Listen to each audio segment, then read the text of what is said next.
আপনারা সবাই অবগত আছেন, তারা বলেছিল এই বাংলাদেশকে নাকি আমাদেরকে 7 মিনিটের মধ্যে দেশ ত্যাগ করাবে। আমরা তাদেরকে 5 মিনিটের মধ্যে তাদেরকে না তাদের মাকে আমরা দেশ ভারত পাঠিয়ে দিয়েছি। আমি আবারও বলতে চাই, কেউ যদি ইসলামের বিরুদ্ধে আবার নাস্তিকবাদ কায়েম করতে চায়, এই তাওহীদি জনতাকে বলতে চাই, আপনারা বাংলার 64 জেলায় 64 মামলা করবেন এবং এর সাথে সাথে আমরা রাজপথে আন্দোলন করব, যেন ভবিষ্যতে কোন নাস্তিক ব্যাঙ্গের ছাতার মতো এই রাজপথে এবং গণভবনের আশেপাশে না আসতে পারে। আল্লামা মামুনুল হক সাহেব একটা নাম নয়, আল্লামা মামুনুল হক সাহেব আমাদের মতো যুবকের একটি অনুভূতির নাম।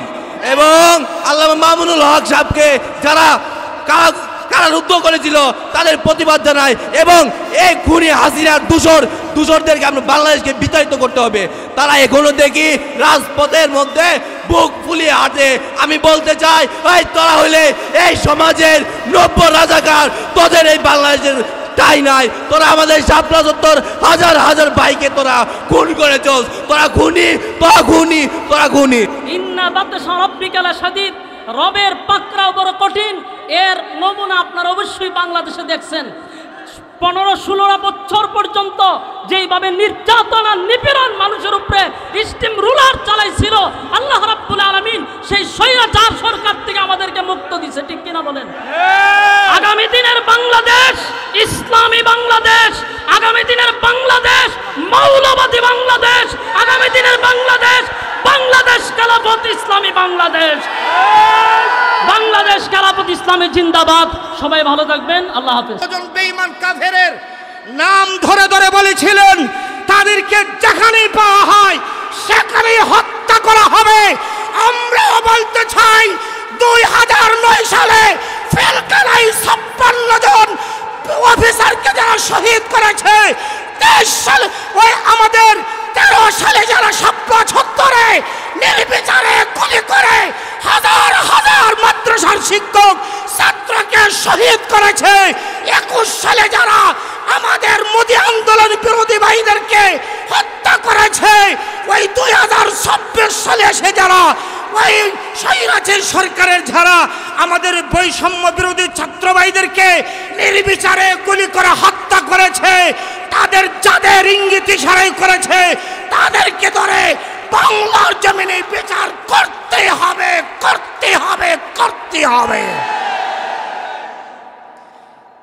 পরিশেষে একটা কথা না বললে নাই হয়, আর নতুন স্বপ্ন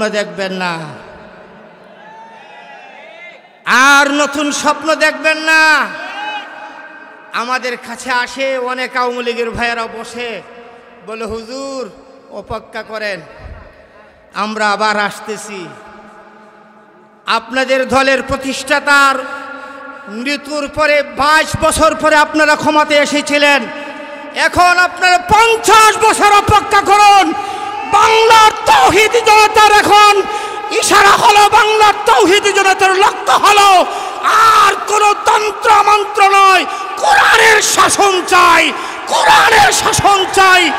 অতএব সংসদে কোরআনওয়ালাকে যদি প্রেরণ করতে হয়, যদি সংসদের থেকে কোরআনের আইন বাস্তবায়ন করতে হয়, উলামায়ে কেরামের পক্ষ থেকে কাজ করতে কারা যেন হাত উঁচু করে দেখান।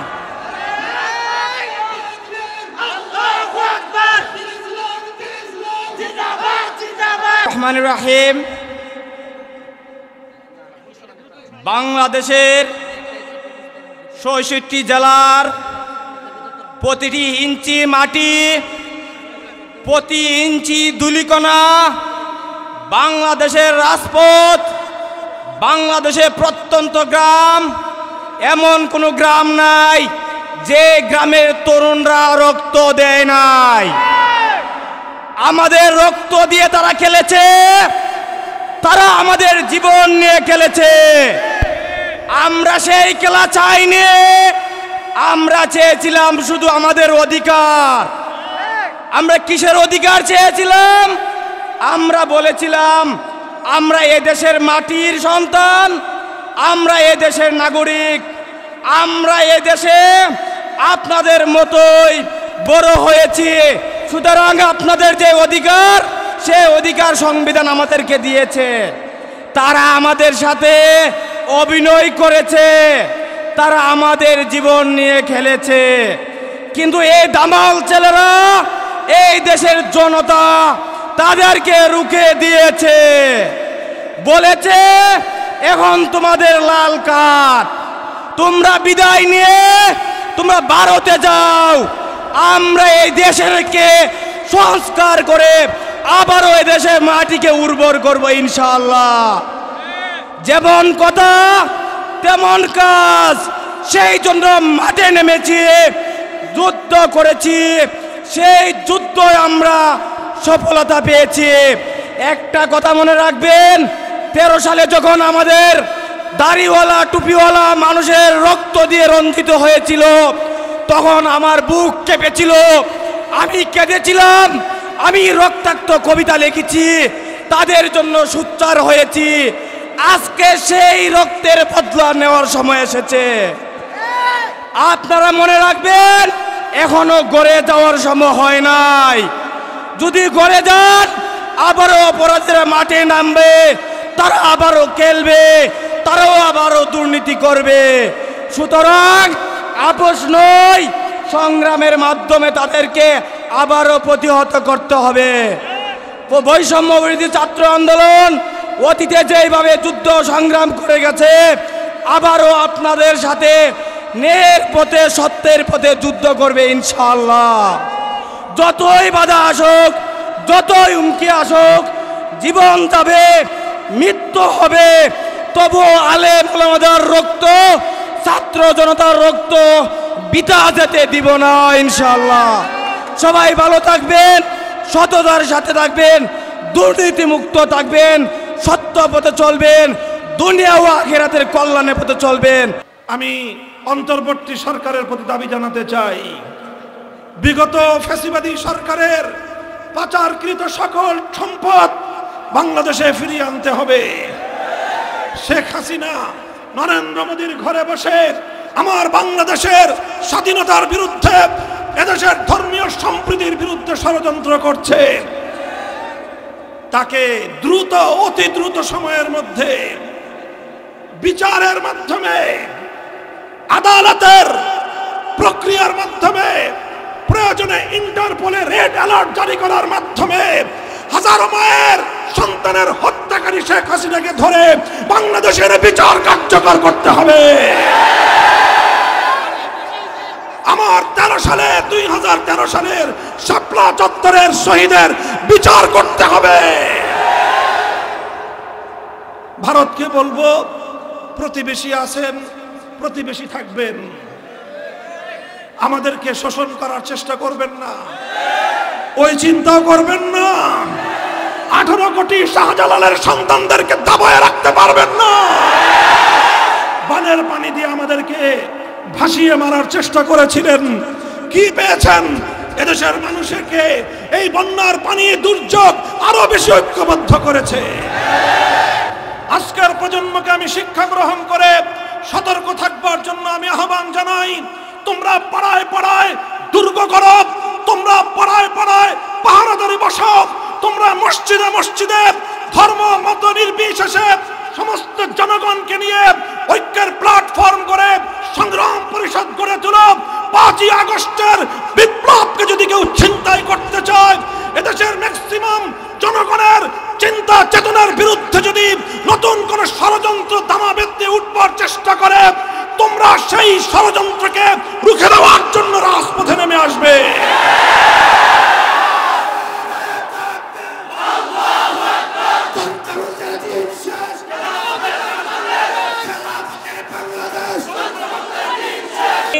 ওলামায়ে কেরাম এবং ইসলামী জনতা ঈমান ইসলামের কথাগুলো বলতে মন কাঁপছে, জান কাঁপছে। নাস্তিক বেঈমানগুলো যেই কোনো জায়গায় মাহফিলে, ময়দানে বাধা সৃষ্টি করত, বাধা দূর হয়ে গেছে, রাস্তা ক্লিয়ার হয়ে গেছে। জেনে রাখো, এই জালিম স্বৈর শাসকের যেমন পতন ঘটেছে, ভবিষ্যতে আর কেউ জুলুম কইরা বাংলার জমিনকে নাপাক করতে দেওয়া হবে না।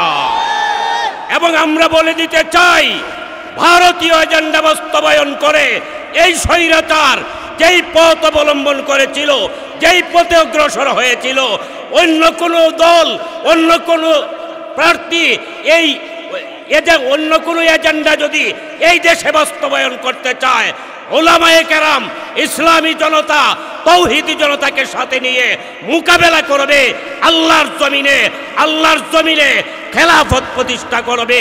এজন্য আমরা চাই আল্লামা মামুনুল হক, আল্লামা ইসমাইল নূরপুরীর নেতৃত্বে ইসলামী খেলাফত প্রতিষ্ঠা করার লক্ষ্যে বাংলাদেশ খেলাফতকে আমরা মজবুত করব। এই লক্ষ্যে আমরা সকলে ঐক্যবদ্ধ হব ইনশাআল্লাহ। প্রিয় সংগ্রামী সাথী বন্ধুগণ, স্ট্রিটের মধ্যে অনেক বেশি মানুষ হয়ে গেছে। বাংলাদেশ দীর্ঘ 15 বছরের একটি লড়াই সংগ্রামের মধ্য দিয়ে আজকে একটি নতুন সরকার প্রতিষ্ঠিত হয়েছে। এই লড়াই সংগ্রাম করতে গিয়ে অসংখ্য উলামায়ে কেরাম শাহাদত বরণ করেছেন।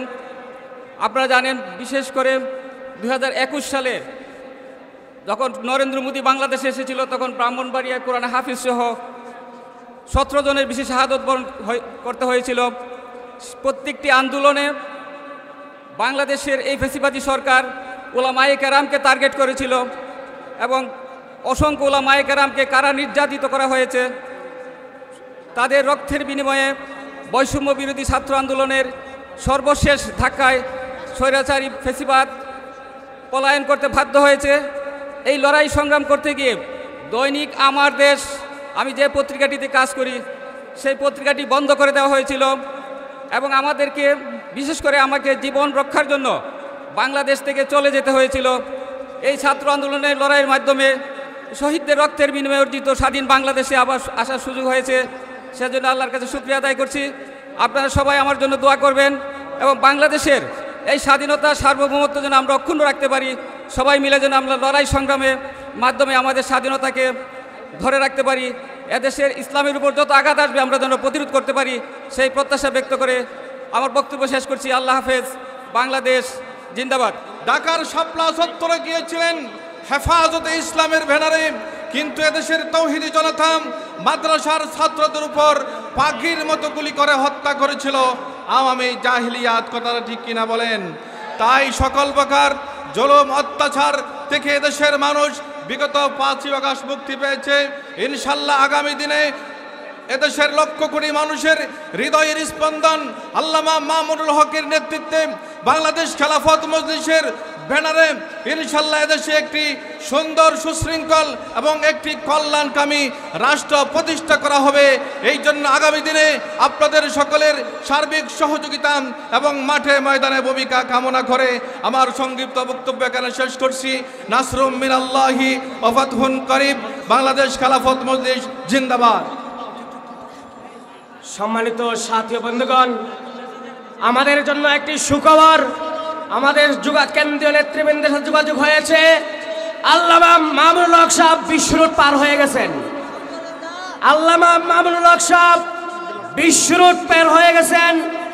আমরা আজকের সমাবেশের পক্ষ থেকে ওনাকে অভ্যর্থনা দেওয়ার জন্য যাদের মোটর সাইকেল রয়েছে, সেই মোটর সাইকেল নিয়ে তারা যাবেন আমাদের স্ট্রিটের পশ্চিম পাশে মোল্লা মার্কেটের সামনে একত্র হয়। এই মহাসমাবেশে উপস্থিত সভাপতি এবং অল্প কিছুক্ষণের মধ্যে আসছে আজকে সভার প্রধান অতিথি মাওলানা মামুনুল হক এবং এখানে যারা আসছেন তাওহীদি জনতা ও বৈষম্য বিরোধী ছাত্র আন্দোলনের সকল নেতৃবৃন্দ, সবার প্রতি আমার শ্রদ্ধাপূর্ণ সালাম। আসসালামু আলাইকুম। 2024 সালে ছাত্র গণ অভ্যুত্থানে যারা শহীদ হয়েছেন তাদের আমি শ্রদ্ধা ভরে স্মরণ করছি, তাদের রোহের মাগফিরাত কামনা করছি এবং যারা আহত হয়েছেন তাদের সুস্বাস্থ্য কামনা করছি। আপনারা ইতিমধ্যে শুনেছেন আয়নাগর, আসলে আয়নাগর ছিল আলাদা একটা, কিন্তু দীর্ঘ 17 বছর আমাদের এই দেশটাকে আয়নাগর বানিয়ে রেখেছে এবং এই 17 বছরে সাধারণ জনগণ সহ আলেম ওলামারা যে নির্যাতন করেছে আমরা তা দেখেছি, এবং 5 মের কথা আমরা ভুলি নাই, শাপলা চত্বরের কথা আমরা ভুলি নাই। 2024-এ যে গণহত্যা হয়েছে আমরা তার বিচার চাই, এবং এই অন্তর্বর্তীকালীন সরকারের দেশ সংস্কারের যে কাজ চলছে আপনারা সহযোগিতা করবেন। বৈষম্য বিরোধী ছাত্র আন্দোলনের সকলের পক্ষ থেকে আপনাদের কাছে আমার উদাত্ত আহ্বান, আপনারা দেশ সংস্কারে আমাদের সাথে অংশীদার হবেন এবং আইন শৃঙ্খলা বাহিনীকে সহযোগিতা করবেন। আপনারা পুলিশ এবং আইন শৃঙ্খলা বাহিনীকে শত্রু ভাববেন না। এই দেশ আপনাদের, এই দেশ আমাদের সকলের। আমাদের এই আন্দোলনে স্বৈরাচারী শেখ হাসিনার দূষররা মাধবপুরও 1 মিনিট থাকতে পারে নাই, এবং এই আন্দোলনে যারা অংশগ্রহণ করেছেন আমি তাদেরকে সাধুবাদ জানাই। এবং আমরা এই সমাবেশের মাধ্যমে যে মামুনুল সাহেব আসছেন আহত ভাইদের পাশে দাঁড়ানোর জন্য, উনাকে আমি সবিনয় অনুরোধ জানাবো, এবং এই সরকারের সংস্কারের কাজে আপনারা সহযোগিতা করবেন। সবাইকে ধন্যবাদ, আমাদের সকলের জন্য দোয়া করবেন। আপনাদের কাছে শুকরিয়া আদায় করে আমরা সকলে বলি আলহামদুলিল্লাহ, যে এই ফ্যাসিস্ট শেখ হাসিনা সরকার দীর্ঘ 17টি বৎসর এদেশের আলিম উলামা সহ সাধারণ মানুষকে স্বাধীনভাবে কথা বলতে দেয়নি। আলিম উলামাকে নিম্বরে বসে খুতবা পাঠ করতে দেয়নি।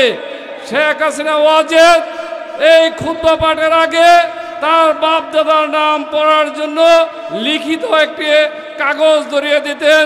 আমাদের সম্মানিত ইমাম সাহেবেরা সেই লিখিত খুতবা পাঠ করতেন। যদি এর ব্যত্যয় ঘটত তাহলে আলেম উলামাদেরকে, ইমাম সাহেবদেরকে চাকরি থেকে বরখাস্ত করতেন। এই জালিম শেখ হাসিনা সরকার এদেশের মানুষের বাক স্বাধীনতা হরণ করেছে। হাজার হাজার মিথ্যা মামলা দিয়ে আলিম উলামা সহ সাধারণ মানুষকে অন্ধকার কারাগারে নিক্ষেপ করেছে। হাজার হাজার আলেম উলামা সহ সাধারণ মানুষকে নির্যাতন করেছে, গুম করেছে, খুন করেছে। এই শেখ হাসিনা ওয়াজেদের বিরুদ্ধে ছাত্র জনতার আন্দোলনে এদেশের আলিম সমাজের ভূমিকা ছিল অত্যন্ত প্রশংসনীয়। আজকে আমরা কোনো বক্তব্য দিতে চাই না, শুধু একটা কথাই বলতে চাই, উলামায়ে কেরামের বাংলাদেশ হাউন আঙ্কুলদের দিন শেষ। হাউন আঙ্কুলদের দিন শেষ। উলামায়ে কেরামের বাংলাদেশ ভবিষ্যতে যারা রাষ্ট্র পরিচালনা করবে উলামায়ে কেরামের সাথে বেয়াদবি করলে পরিণতি কি হয় 5 আগস্ট থেকে যদি শিক্ষা গ্রহণ করে না তাহলে এর চাইতে বুকা আর দুনিয়া থেকেও হতে পারে না। নাসরুম মিনাল্লাহি ফাতহুন করিব ওয়া বাশশিরিল মুমিনিন।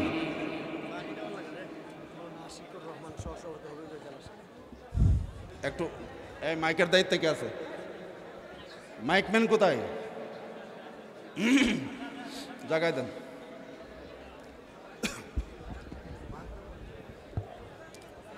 সংগ্রামী উপস্থিতি, এখন থেকে মাইক পরিচালিত হবে কেন্দ্রের দায়িত্বে।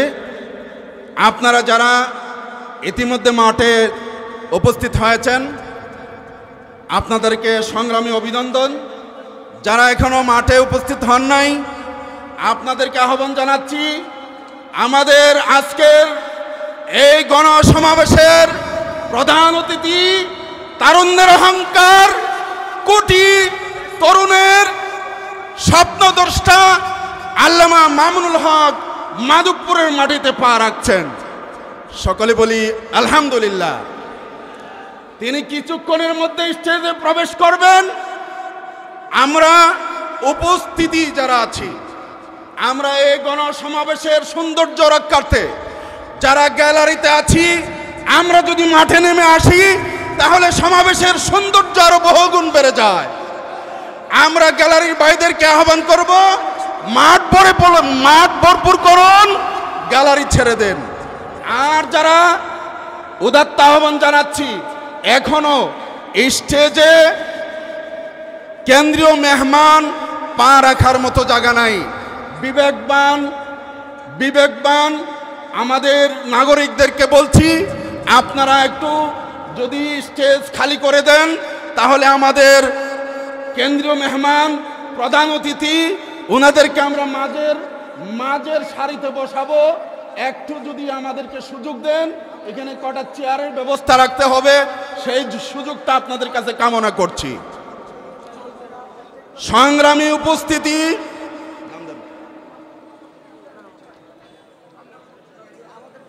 এ পর্যায়ে আপনাদের সামনে সংক্ষিপ্ত বক্তব্য নিয়ে আসছেন মাওলানা আশিকুর রহমান, সভাপতি হবিগঞ্জ জেলা, সহ সভাপতি হবিগঞ্জ জেলা।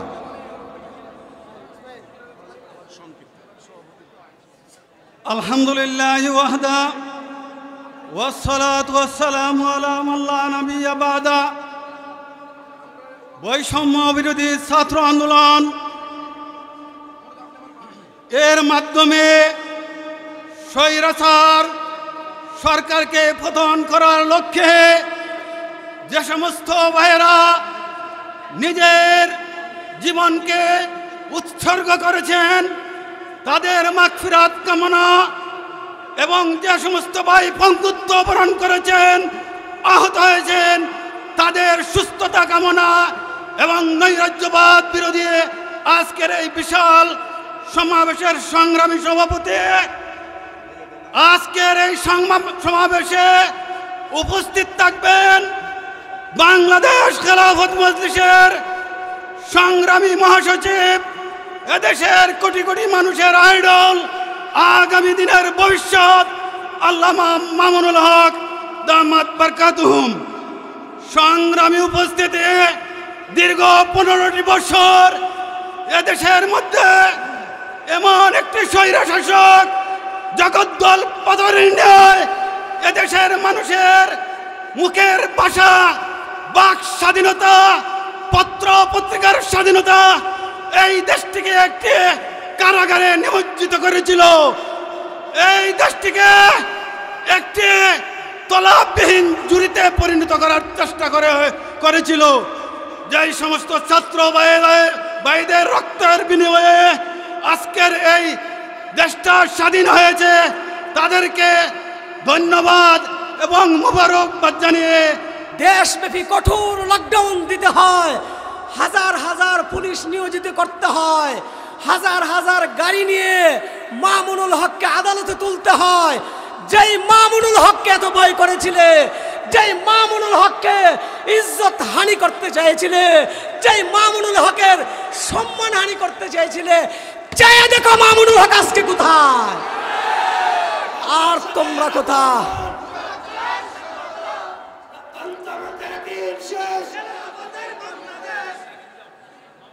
প্রিয় মাধবপুরবাসী, আমাদের একটি স্পষ্ট কথা, সেই কথাটা হলো বহু রক্তের বিনিময়ে অর্জিত হয়েছে বর্তমান এই পরিস্থিতি। অতএব কোনো স্বার্থান্বেষী মহল, কুচক্রী মহলের কুচক্রির কারণে আমাদের অর্জিত স্বাধীনতা যেন নস্যাৎ না হয়।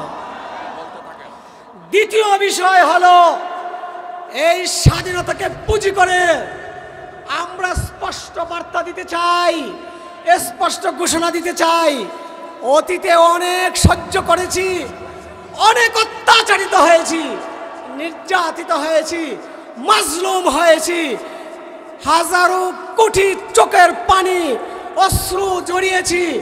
সব কিছুর বিনিময়ে আল্লাহ রাব্বুল আলামিন আবাবিল পাখির ন্যায় পাঠিয়ে আল্লাহ তাআলা জগদ্দল পাথরকে সরিয়ে দিয়েছে। তবে আমাদের কথা হলো, আমরা কোনো স্বার্থান্বেষী মহলকে এই ফায়দা নিতে দেব না ইনশাআল্লাহ। দ্বিতীয় কথা হলো, এই জন্মভূমি আমাদের প্রিয় মাধবপুর, শান্তি সমৃদ্ধি ও সম্প্রীতির মাধবপুর। এই মাধবপুরে কোনো সাম্প্রদায়িক দাঙ্গা যেমন নাই, এই মাধবপুরে কোনো রাজনৈতিক অতীত হানাহানি নাই, এই মাধবপুরে সাধারণত অন্য জেলা বা স্থানের তুলনায় সাম্প্রদায়িক সম্প্রীতি যেমন সবচেয়ে সুন্দর, তেমনি রাজনৈতিক সম্প্রীতিও এখানে সুন্দর।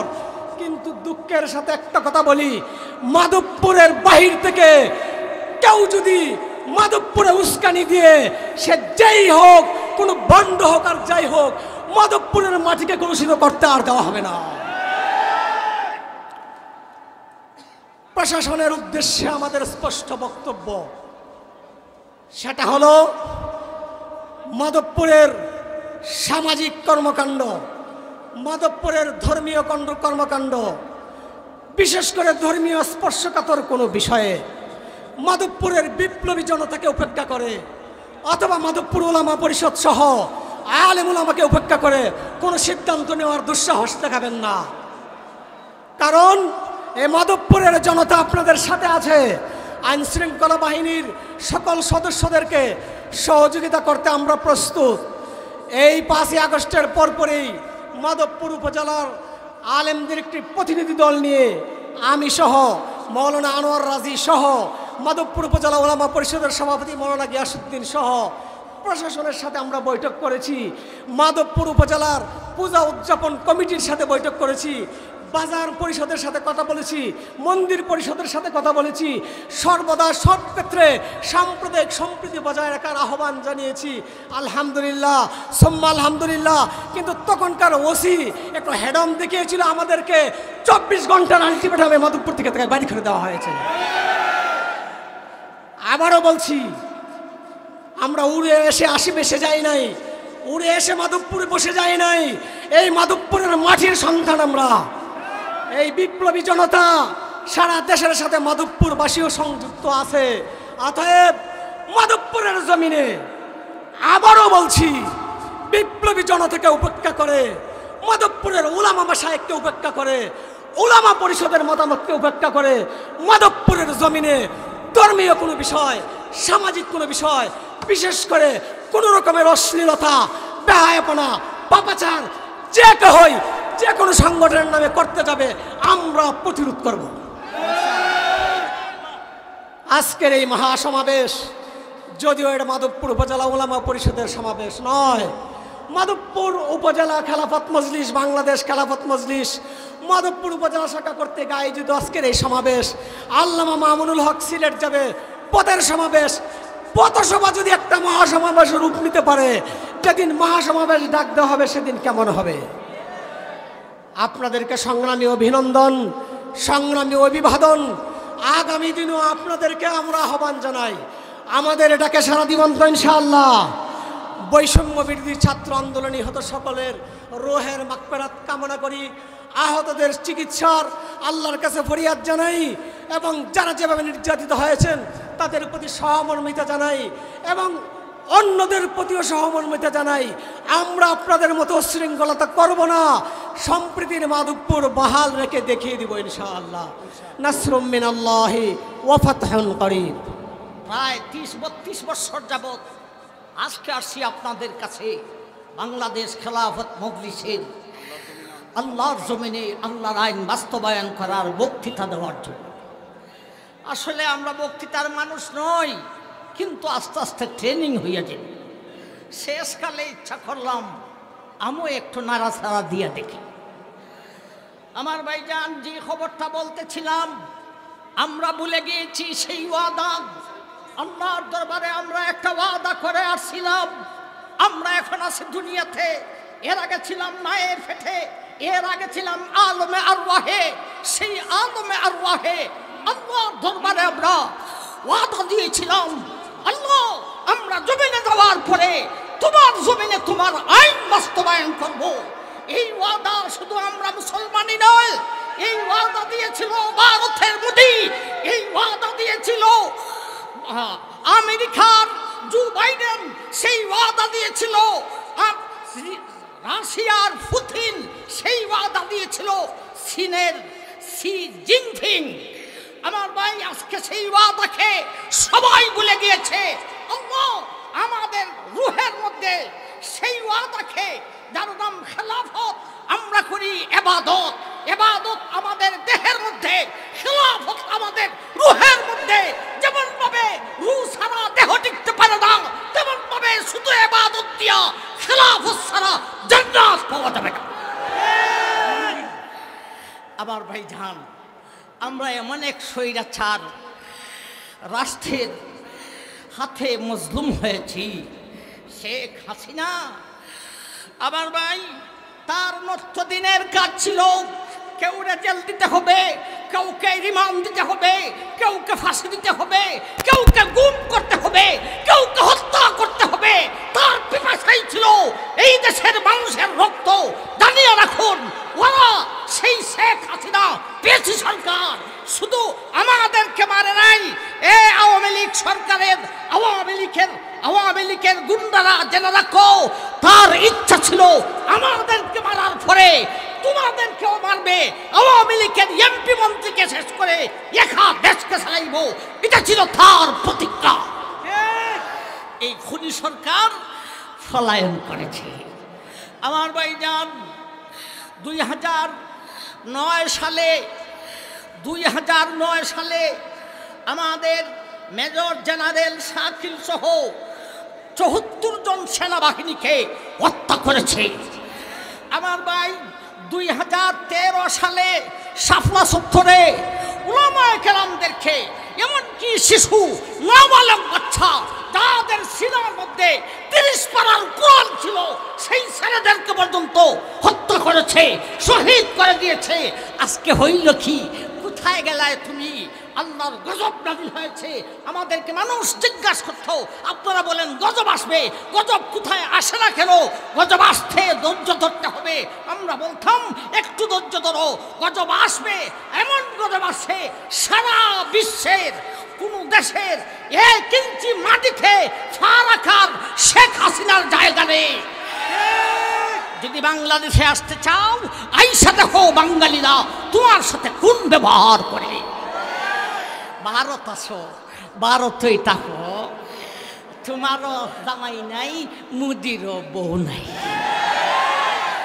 আমি আর লম্বা করব না। আমার ভাইজান, আমরা এখন ওয়াদাবদ্ধ হইতাম চাই।